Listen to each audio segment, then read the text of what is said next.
हाँ जी बच्चे, good morning. आज ਆਪਾਂ ਕਰਾਂਗੇ ਮੋਲੀਕਿਊਲਰ ਆਰਬਿਟਲ ਡਾਇਗਰਾਮ।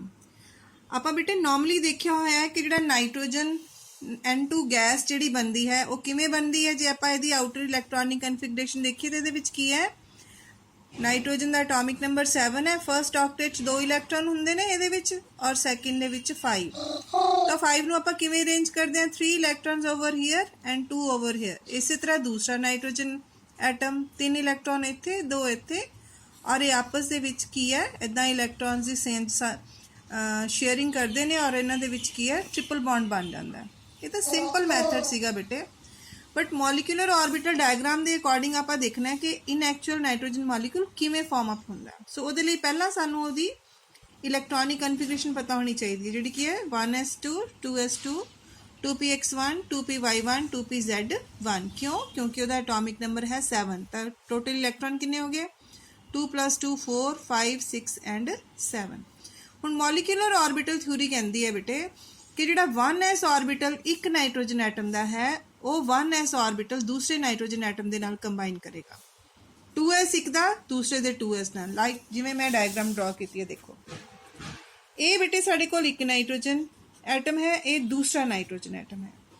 ये फर्स्ट है 1s2 ऑर्बिटल, ये दूसरे का 1s2। 1s2 का मतलब है कि ये 2 इलैक्ट्रॉन्स है। तो जदों ये 2 इलैक्ट्रॉन इस ऑर्बिटल दे और 2 इलैक्ट्रॉन इस ऑर्बिटल दे, टोटल 4 हो गए। ये 4 मिलके बेटे अपन नूं पता कि जिन्ने ऑर्बिटल आपस कंबाइन करन उन्ने ही मॉलिक्यूलर ऑर्बिटल बनते हैं। हुण इत्थे 1s एंड 1s 2 आपस कंबाइन कीते तो साडे कोल 2 नवे ऑर्बिटल बने। One is bonding molecular orbital, another is anti bonding molecular orbital. हुण ये साडे कोल 2 हैं। This is bonding 1s2 sigma bond बन रही है, इसका नाम है sigma 1s। This is sigma star 1s। ठीक है, sigma star मीनस anti bonding, sigma मीनस bonding. हुण आपां बेटे टोटल इलैक्ट्रॉन काउंट कर लेने। इत्थे किन्ने 2 इलैक्ट्रॉन, इत्थे 2 4। सो पहला इत्थे 1 इलैक्ट्रॉन 2 3 एंड 4।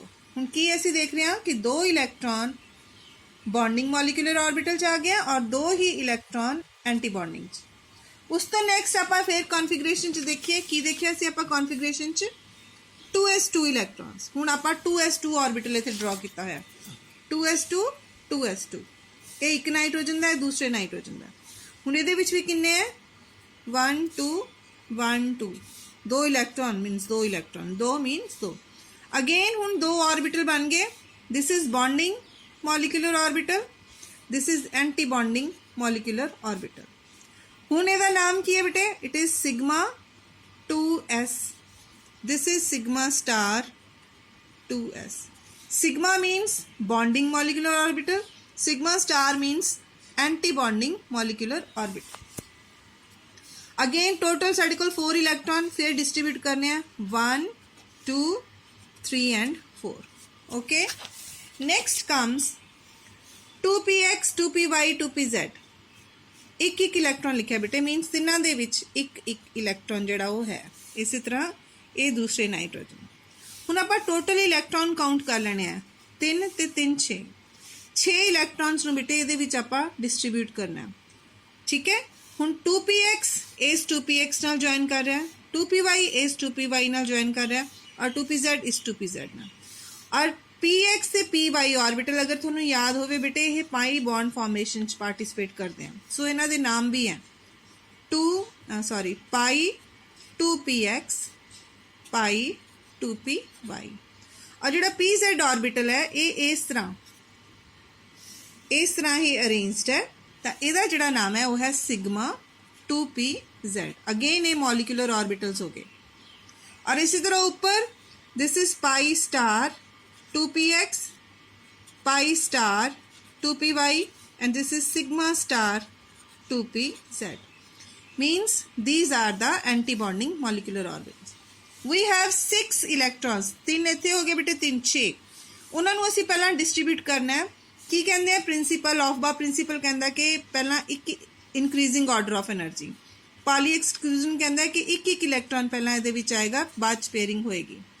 सो 6 नूं असीं डिस्ट्रीब्यूट करना 1 2 3 4 5 एंड 6 पहला ये नीचे भरनगे उस तो बाद ऊपर अपने को 6 इलैक्ट्रॉन सी 6 अपने इत्थे फिल हो गए ठीक है सो इस तरह अपने को आ गई स्ट्रक्चर कि इत्थे दो इलैक्ट्रॉन अगर आप इलैक्ट्रॉनिक कन्फिगरेशन लिखिए मॉलिक्यूलर ऑर्बिटल की बेटे इत्थे शुरू होएगी इट इज़ इत्थे मैं लिख के दिखानी है थानू sigma 1s2 sigma star 1s2 sigma 2s2 sigma star 2s2 again फिर इत्थे दो इलैक्ट्रॉन इत्थे और दो इत्थे पाई 2px2 pi 2py2 sigma 2pz2 so this is the electronic configuration for molecular orbital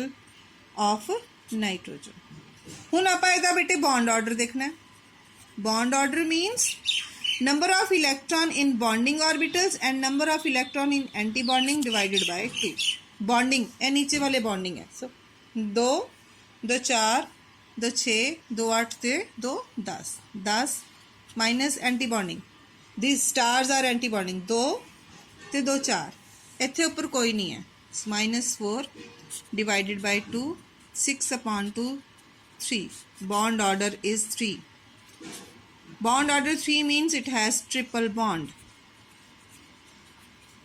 ठीक है now all electrons are paired देखो सारे इलेक्ट्रॉन पेयर्ड ने mean it's magnetic behaviour which is diamagnetic अगर बेटे ये साडे कोल कोई भी इलेक्ट्रॉन इत्थे अनपेयर्ड हुंदा तां साडे कोल बन जाना सी पैरामैग्नेटिक फॉर एग्जांपल ये तो हो गया नाइट्रोजन अगर मैं तुहानूं कहा कि तुसी N2+ बनाना है तो N2+ का मतलब है कि एक नाइट्रोजन का एटम है दूसरा nitrogen with positive charge mean ਉਹਦੇ ਵਿੱਚ एक इलैक्ट्रॉन घट है मीन ਜਿਹਦੇ ਕੋਲ 7 इलैक्ट्रॉन है तो ਇੱਥੇ 6 है ਜੇ ਅਸੀਂ ਇਹਨੂੰ ਮੰਨ ਲਈਏ ਕਿ it is N positive 6 electron ਤਾਂ ਇੱਥੇ ਜਿਹੜਾ ਆ ਵਾਲਾ ਇਲੈਕਟ੍ਰੋਨ ਇਹਦੇ ਵਿੱਚ ਨਹੀਂ ਹੋਏਗਾ it is like this only ਤਾਂ ਸਾਡੇ ਕੋਲ 5 ਇਲੈਕਟ੍ਰੋਨਸ ਬਣ ਜਾਣਗੇ 3 ਤੇ 2 5 ਇੱਥੇ ਸਾਡੇ ਕੋਲ 2 2 4 ਠੀਕ ਹੈ ਆ ਵਾਲਾ ਜਿਹੜਾ ਆਰਬਿਟਲ ਹੈ ਇਹਦੇ ਵਿੱਚ ਸਿਰਫ ਕੀ ਆਏਗਾ ਇੱਕ ਇਲੈਕਟ੍ਰੋਨ ਇੱਕ ਇਲੈਕਟ੍ਰੋਨ ਦੇ ਹਿਸਾਬ ਤੇ ਜਿਹੜਾ N ਪੋਜ਼ਿਟਿਵ N2 ਪੋਜ਼ਿਟਿਵ ਹੈ ਬੇਟੇ ਕੀ ਬਣ ਜਾਏਗਾ